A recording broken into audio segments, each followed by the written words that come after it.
Let's talk about all the huge manga announcements that came out of Anime Expo. Stay tuned.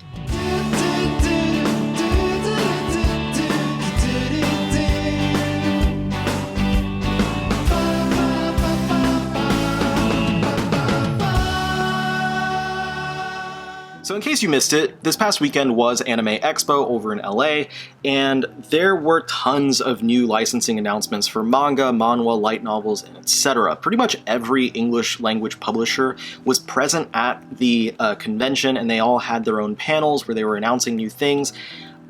It was very exciting. A lot of really cool stuff happened, and I have gathered all of that information, or as much of it as I could find. There was a ton of stuff, a ton of new announcements, and there is a very good chance that I might have accidentally missed something, but I gathered everything I could, and I'm going to be going through every single announcement that happened as far as manga, manhwa, and light novels, and maybe a couple other things in there like fan books and stuff.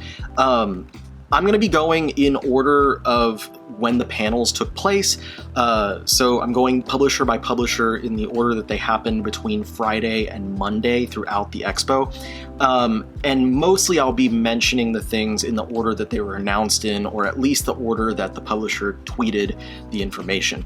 I'm not going to be going into depth about a lot of these things because there's so many new announcements that this video wind up being like incredibly long, and I just don't have the stamina to do a video for that long. So I'm not going to be doing a lot of commentary. I will for a few of the things that I'm more excited about, at least, or the ones that I know a lot of people were excited about. But aside from that, I'm just going to be reading through a bunch of titles, and in some cases I'll read descriptions as well. But in relation to time, I'm not going to be reading descriptions for absolutely everything, especially for the first publisher, which is J Novel Club, because they licensed a ton of light novels for digital release, and there's like the titles are super long and the descriptions are super long. So I'm just going to go with the titles for those. Okay, so let's go ahead and start talking about J Novel Club's announcements. Most of these are digital light novels. There's one digital manga that's an adaptation of a light novel though. So first they did Reincarnator Executioner. Next up they had Formerly the Fallen Daughter of the Duke. And then they had Isekai Tensei Recruited to Another World. This is the manga adaptation of a light novel that I believe they previously released. Next up, Yuritama From Third Wheel to Trifecta. Then they had Yashiro-kun's Guide to Going Solo. Next up, The Conqueror from a Dying Kingdom. And I believe that this one actually has the longest title that I've ever seen. Backstabbed in a backwater dungeon, my trusted companions tried to kill me, but thanks to the gift of an unlimited gacha, I got level 9,999 friends, and am out for revenge on my former party members and the world. It's freaking long. Next up, Death's Daughter and the Ebony Blade. Then we got Seventh, a one-word title, finally. And then they had Dungeon Dive, Aim for the Deepest Level. And this one, they had both the digital announcement and a physical announcement for Full Metal Panic short stories. Volume 1, Parts 1 and 2 are now available, but then they also said that the entire 3-volume series of the Full Metal Panic short stories was going to be released in print in a hardcover omnibus edition next April. Finally, the second physical release that they announced was a reprint for the Ascendance of a Bookworm fan book, Volume 1. So if you missed out on that one, you get another chance at it. There was one announcement from UDON. I don't think they had their own panel, but they did announce a Macross license, Hidetaka Tenjin's Artistry of Macross, which will be published later this year.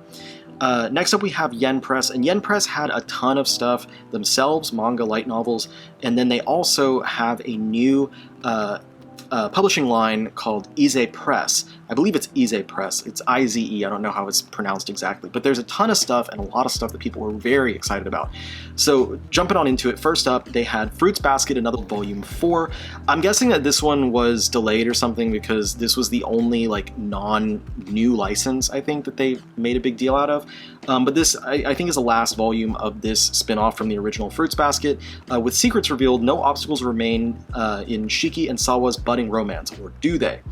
Enjoy the antics of the Three Musketeers as well as bonus comics drawn by Natsuki Takaya for the anime printed in English. This next one, I think this is a manga adaptation of a light novel, and that is Your Forma. Your Forma, a technology developed to safeguard against viral encephalitis, has become a commonplace. Officer Echika must use this invasive technology to crack cases in a world where your every sight, sound, and emotion is being recorded. Next up is the announcement for Puella Magi Oriko Magica Omnibus. Oriko, the last magical girl, and Yuma, an orphan who is all too eager to gain powers, work together to save the future. Explore the first 3 volumes of Oriko's magical adventure in this deluxe omnibus edition. And then another omnibus announcement, K-On! The Omnibus Collection. Now it says Omnibus Collection, not just like the previous one was just Omnibus. So I'm betting that means this is going to be multiple volumes, either 2 or 3, but probably not 1 because it was 6 total volumes. An omnibus collection of the classic that inspired the beloved anime series. 4 girls step up to save their high school's pop music club, but the lead guitarist Yui Hirasawa has never played an instrument in her life. And they also had a K-On! Spin-off announcement, K-On! Shuffle, a new generation of slice-of-life hijinks from Katy Fwy, the original author of K-On!, inspired to start a light music club to warm and thrill the hearts of all listeners. 3 girls wonder, will things turn out like they hope? Next up, we have a fanbook announcement, the Konosuba Memorial Fanbook. Every character, joke, and spin-off has been faithfully acknowledged in this full-color love letter to Konosuba enjoyers worldwide. Exclusive art, interviews, and a special short story are featured within this fanbook. Next up, a light novel announcement. The opportunistic princess has all the answers. Maki Tazawa is reincarnated into her favorite BL novel as Princess Octavia. But unlike the Octavia in the book, she refuses to accept her unfair fate and pursues true love just like her OTP. And then we have, this is another manga that was based on a light novel, I'm Quitting Heroing. Shunned from human society for his incredible strength, the hero Leo goes on an adventure to apply elsewhere for a job with his former enemy, the Demon Lord's army. Then we have another new manga announcement for Pandora 7. Rhea Frontier's wish to meet other humans is granted when a war party searching for Pandora's box ransack her home and hurt her loved ones. Angered, she somehow unseals a terrible power that will change her life forever. That one sounds really cool. I'm probably going to wind up trying that one out. This one also sounds cool. Shy. Shy is a timid girl from Japan who has superpowers. She may spend more time worrying about her own shortcomings than she does battling villains, but she'll show the world that despite it all, she still has the heart of a hero. So those two I'm definitely going to try out. I wasn't familiar with either title, but I want to try them and see how they are. Next up, a novel announcement. Even if this love disappears from the world tonight. Toru confesses his love to Maori, who reveals that she has an illness which causes her to forget everything the next day. Still, Toru is set on building a relationship with her one day at a time. That is literally the plot to 50 First Dates with Adam Sandler and Drew Barrymore. Next up, another manga announcement, and this is one of the ones that a lot of people got super excited about, specifically the shoujo fans out there, Honey Lemon Soda. And this one, I didn't know about this series until a couple weeks ago during the Viz announcements, because so many people were asking, like hoping that Viz was going to announce this. And here we go, 2 weeks later it was announced, but by Yen Press instead. Middle school left Uka Ishimori with nothing but scars, but a chance re-encounter with a boy with lemon-colored hair invigorates her, giving her hope that maybe life can be that much sweeter if she finally reaches out for help. So like I said, a ton of people excited about that one, and I am very happy for all of you that you get that license.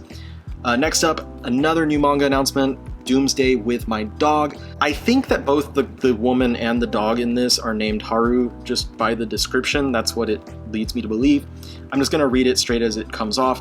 Just because Haru's the last woman on Earth doesn't mean she's alone. Accompanied by her dog Haru, an adorable and quick-witted Shiba Inu who will gladly lend his wisdom, the end of the world might not be so bad after all. So yeah, it says both their names are Haru. I don't know if that was a typo. Either way, I'm glad to see dog manga on here because there's not a ton of dog-related manga that we get. It's usually cat-related, and I'm more of a dog person, so that's cool for me.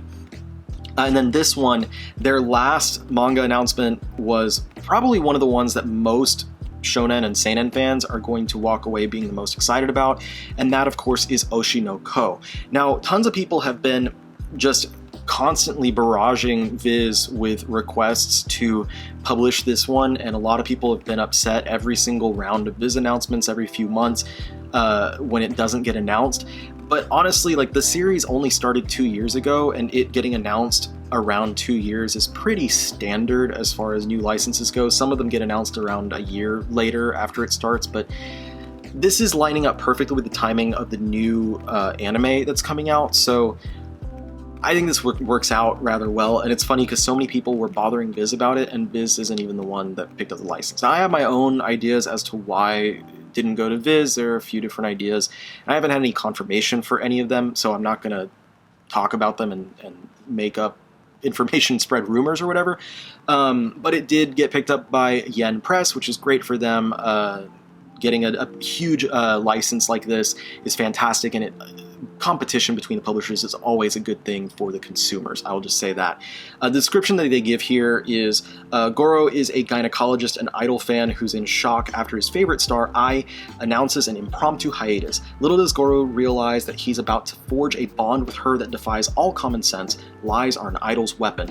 I feel like that's a really, simplistic, very surface level explanation of the story, but either way, Oshinoko is licensed now, and we are getting physical copies later this year, next year. They didn't give a date on that one. Anyway, moving on, next we get to the IZE announcements. These are the Manhwa announcements from UDON Press's new line, IZE Press. First up, The World After the Fall, Volume 1. A tower appeared in the sky, standing out as a beacon of the apocalypse. Heroic walkers cleared the tower floors in order to save humanity, but once the last walker reached floor 100, he no longer knew what to believe. This one's coming in October. Then we have Villains Are Destined to Die. In Daughter of the Duke Love Project, you can play as its villainess, Penelope. One lonely player emphasized with her. After she tries to give her a good ending, she wakes up as Penelope herself in the game, also coming in October. And then we have The Remarried Empress Volume 1. Navier was the lifelong companion of Sovietshu, the emperor of the Eastern Empire, until he fell for another woman. It is Navier who shocks everyone, declaring, "I accept this divorce and request an approval of my remarriage." And that one's coming in November. And we have Tomb Raider King Volume 1. Mysterious tombs have appeared all over the world, housing relics granting supernatural abilities. Ju-hyun is a raider who hides in tombs to steal relics. Betrayed and left to die, he's transported 15 years into the past instead. This one's coming in November as well. And then finally, they did have The Boxer Volume 1. Yu has rhythm, grace, and power on the level of the top pound-for-pound fighters, and his potential is too much for the legendary Coach K to ignore. Taking the young prodigy under his wing, the two shock the world of boxing, and this one comes out in December. So that's it for UDON Press. Some really exciting stuff from them for both the shonen, seinen fans and the shoujo josei fans, and of course for manhwa fans, light novel fans, and all of that. A lot of exciting stuff. Really good showing from UDON Press. And then we move on to one of the digital publishers, Comikey, and they have a lot that they've got coming out in the rest of this year. First, in partnership with Ablaze, they have Kagaster, Trese, Virtual Hero, the Idhun Chronicles, and the Gung Ho series. Then they've got some Osamu Tezuka titles coming in partnership with Digital Manga Inc. They announced some of them: Crime and Punishment, Barbara, Ludwig, Melody of Iron, and Glass Castle. And then in partnership with Hakusensha, they have The Banished Villainess's Husband, Bite Into Me, Roko-san on the Attack, Amoy-san's Overwhelming Obsession, and then with Shueisha, they've got Pochameshi, Stuff Your Cheeks with Love, and finally, in partnership with Golem Factory, they've got Lady Beast and Iris the Lady and Her Smartphone. So a lot of digital licenses coming from Comikey. Next up is Kodansha, and Kodansha was kind of hard because they didn't put everything like in one place, like on their Twitter, like some publishers did. Instead, they kind of bounced around in where they were putting their licenses.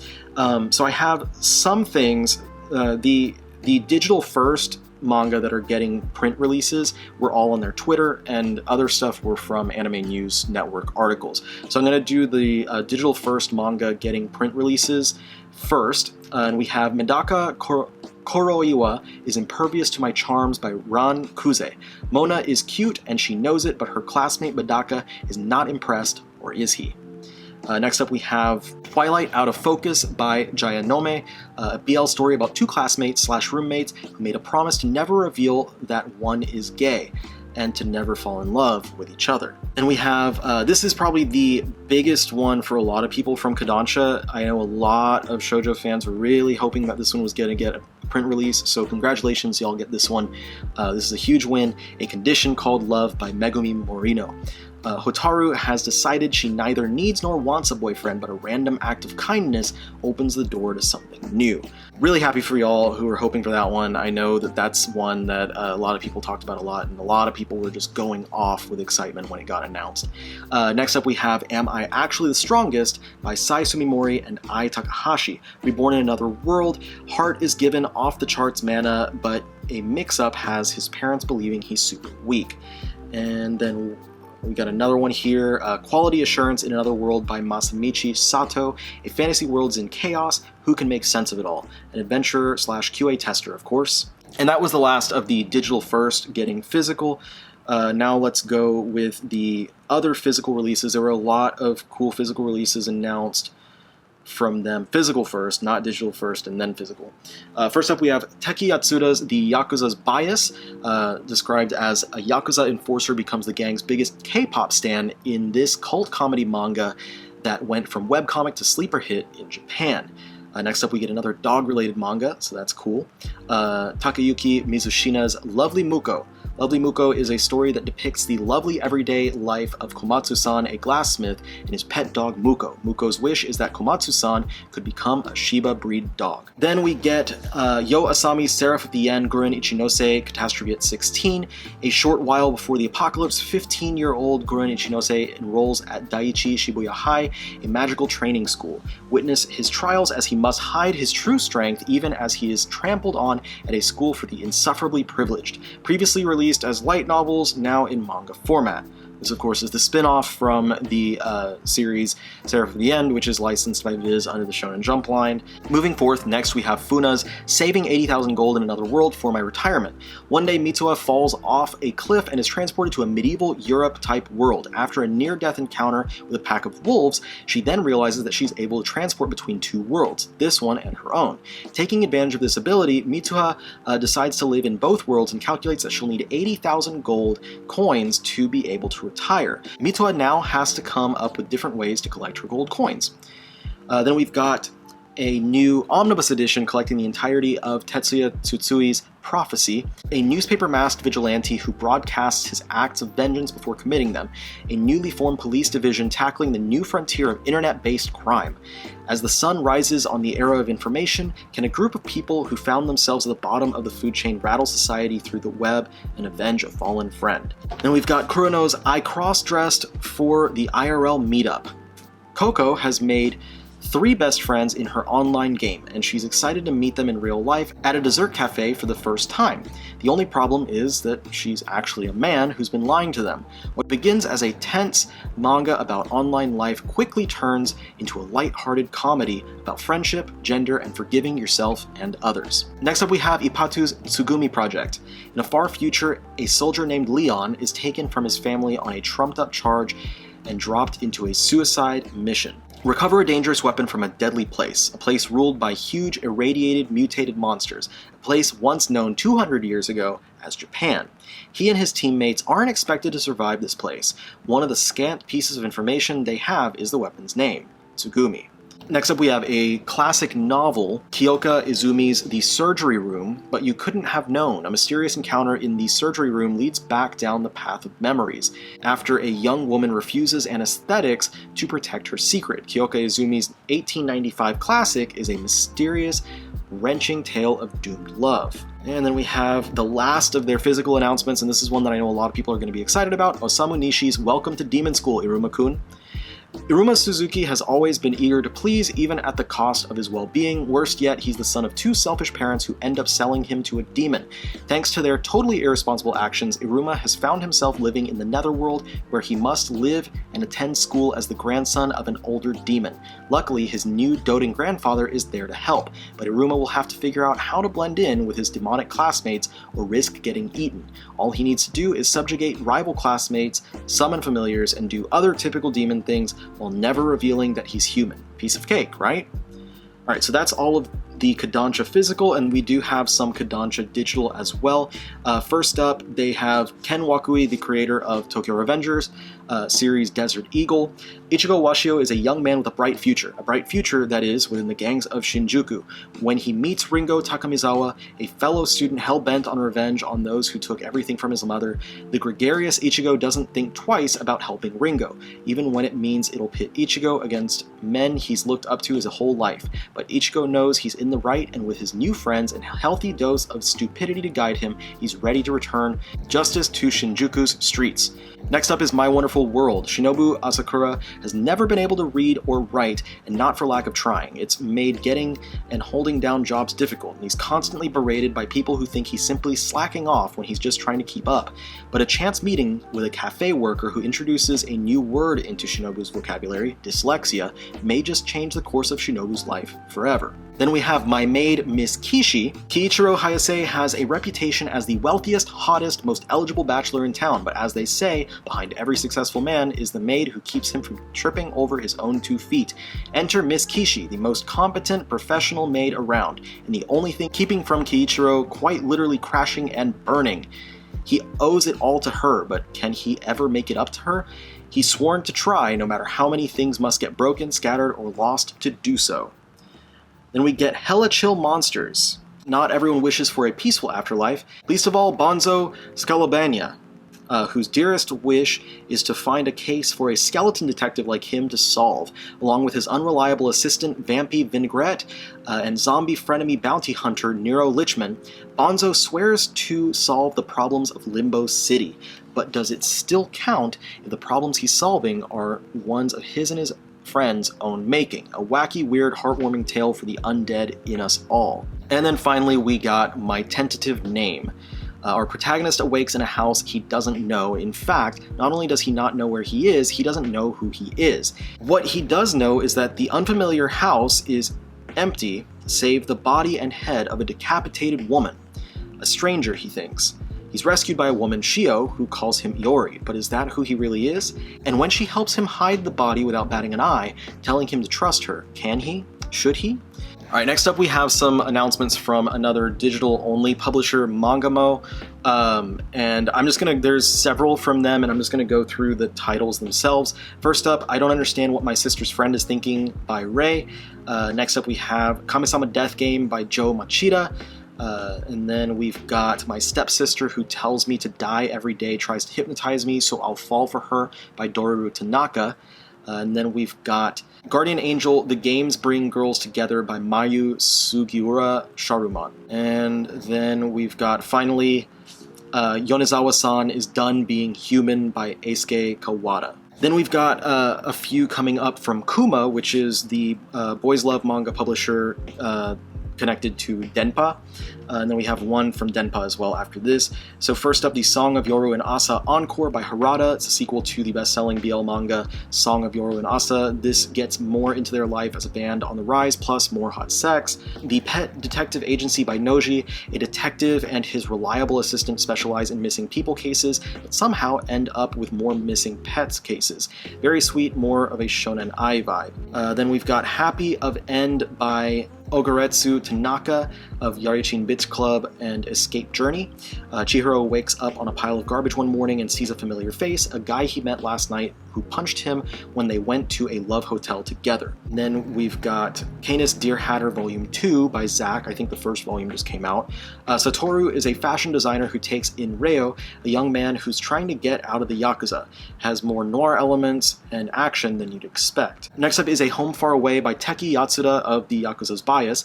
Set in the US in the 1990s, a young man who was raised in a strict religious family meets a man who's a free-spirited traveler who invites him on a road trip to Mexico. And then we've got Happy Crappy Life by Harada, Song of Yoru and Asa.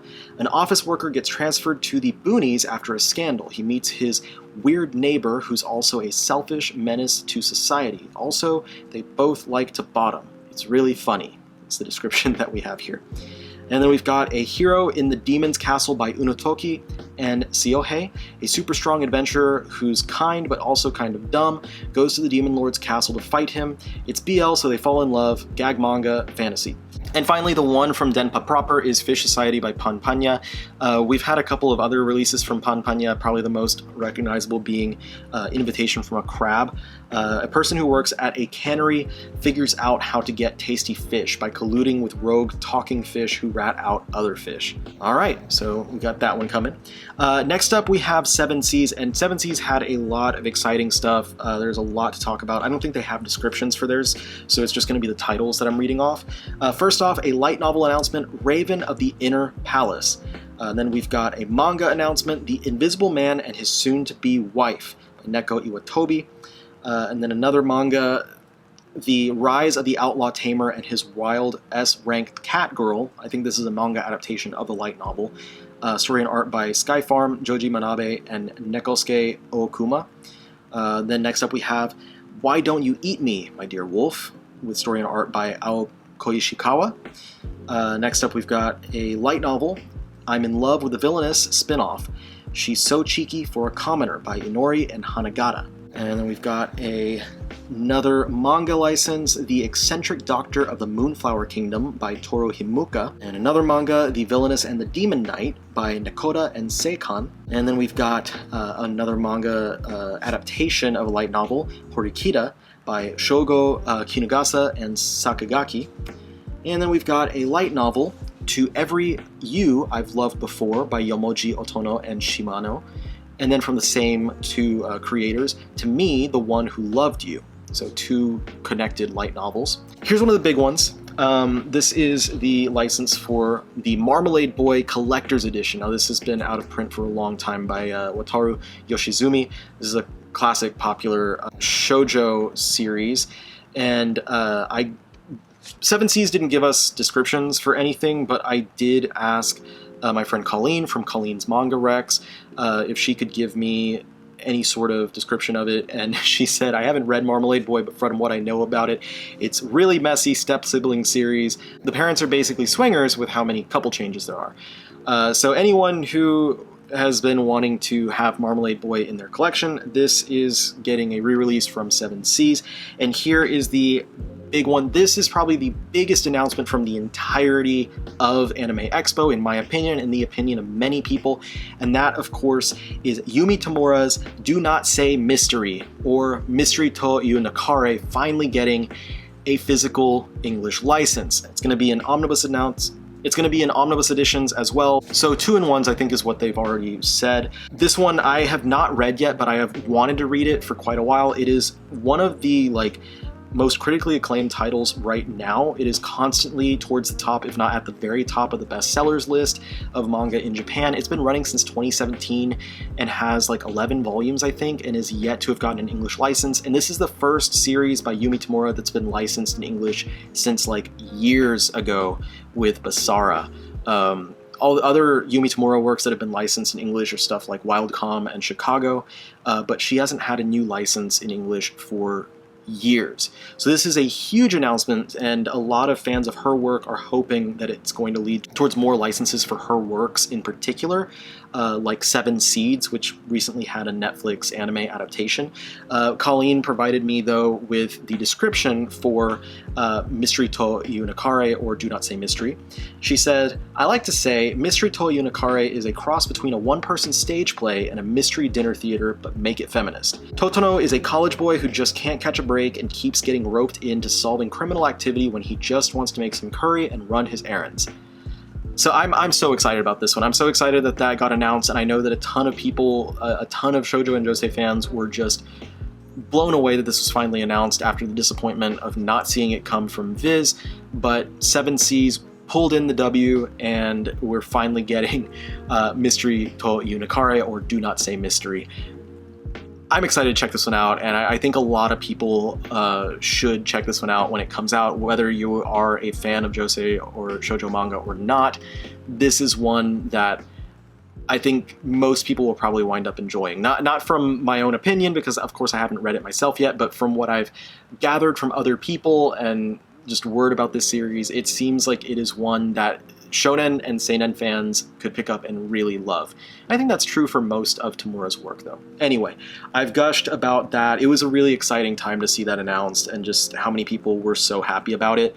Seven Seas was then followed by Viz, but Viz did not have any manga, light novel, any announcements except really just that the Blu-ray of the first part of the first season of Jujutsu Kaisen was coming out, and that like 200 episodes of Naruto were going to be headed to Hulu. And a lot of people were disappointed that there were no manga announcements from Viz, but they did just have manga license announcements like 2 weeks ago, so to be fair, maybe we shouldn't have expected so much. However, I think they put their own foot in their mouth because they did tweet replying to people saying that there would be announcements. There were announcements, it just wasn't what people were hoping for, and I think that people were kind of putting a couple things together because a couple weeks ago, after the Viz license announcements, Shoujo Beat came out and said, we do have a lot of shoujo announcements to make, however, the timing didn't line up for us to talk about them here, so we'll be talking about them in the near future. And they never said what the near future was, but people were like, does that mean you're going to talk about stuff at Anime Expo? And obviously they didn't, but whenever Viz said there were going to be announcements, people naturally assumed that it was going to be the Shoujo Beat stuff. It wasn't, and so at this point I guess we're going to have to wait until October's license announcements from Viz before we get to see whatever it was that Shoujo Beat was talking about, so nothing from Viz. Next up though, we got Tokyopop, and Tokyopop did have a few things. I have a link to what they did. Let's see, so 4 more manga licenses and the return of Rising Stars of Manga. Rising Stars of Manga was an old contest that Tokyopop used to run where people would submit short stories and stuff and they published that. I think they're doing it only digitally now this time. The licenses they had, I believe that they were all BL licenses. First up is Scram Blues by Mame March. Kurosaki is the designer in charge of the CD jacket design for the powerhouse musician Eddie. As he sees beyond Eddie's surly exterior and catches a glimpse of the man beneath the affectation, he begins to think about the message and emotions that Eddie tries to convey through his music. And at that moment, Kurosaki realizes that Eddie's voice is the thing to guide him on his course.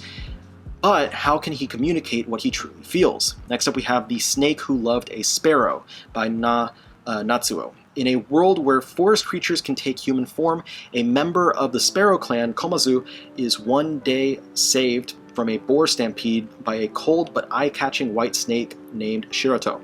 Dealing with both animal problems, fear of predation by their common enemy the eagle, and human problems, differences in class, loneliness, and prejudice, these two boys learn to overcome the difficulties that come their way through an open mind and heart. Next up, this one looks really spicy from the picture. Be My Love, My Lord by Adumi Nagano. The summary is, this is a world where humans keep beasts and beasts obey humans. Born as the second son of a well-known family, the lonely Reiji has always had his beastman servant Tsubaki as irreplaceable presence since he was a child.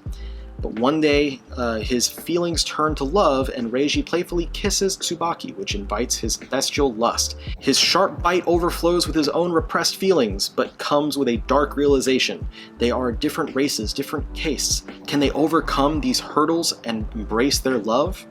And then finally we have My Coworker Has a Secret by Mushiro. Akari is a 25-year-old bookstore worker who lives in Tokyo. She looks like a very normal and stylish office worker, but she has a secret she doesn't want anyone to know.